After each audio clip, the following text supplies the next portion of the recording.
Gazi olmuş gazilerimize Cumhurbaşkanımız adına madalya tevcihimiz olacak. Asırlar boyunca bu toprakların müdafası, milletin bekası, bayrağımızın ilelebet göklerde dalgalanması için canından vazgeçip ama asla vatanından vazgeçmeyen bütün şehitlerimizi rahmetle, minnetle, şükranla yad ediyorum. Allah onlardan razı olsun, ruhları şad olsun. Şehadet ve gaza ruhu bizi bu topraklarda 1000 senedir vatan sahibi yaptı. İnşallah kıyamete kadar da bu gaza ruhu ve şehadet ruhu bu toprakları vatan tutmamızı ve vatan kılmamızı sağlayacaktır. Bizim ecdadımız da, kahramanlarımız da, önderlerimiz de ya gazidir ya da şehittir. Bugün bu topraklar için şehadet mertebesine ulaşan şehitlerimizin ailelerine ve kahramanlıklarıyla, fedakarlıklarıyla devlet için, millet için gazi olmuş gazilerimize Cumhurbaşkanımız adına madalya tevcihimiz olacak.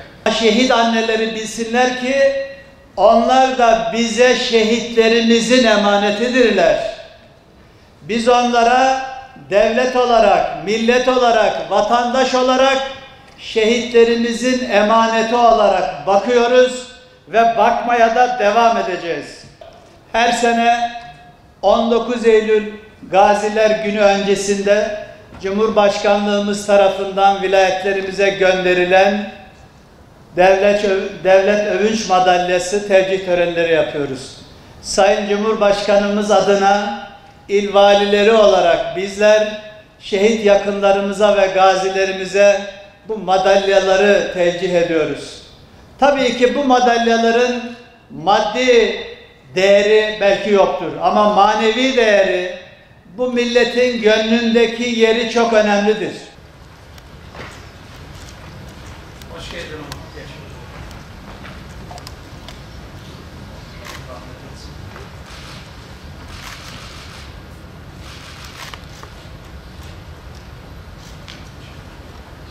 Şehit Emniyet İşçisi Yunus Eraltunteli'nin kızı Derin Mire Eraltunteli'ni davet ediyorum.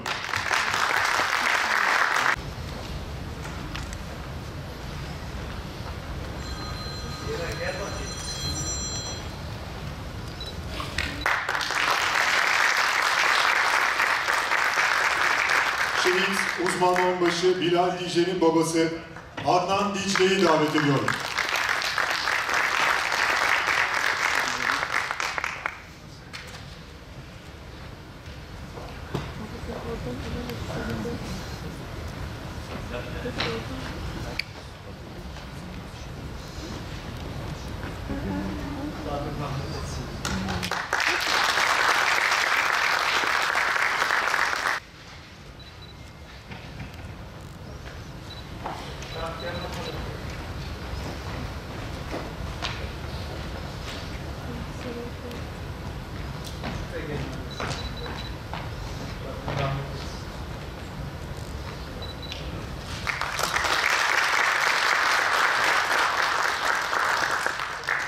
Vazife malulü kıdemli başpolis memuru Mehmet Terlemez'i davet ediyorum.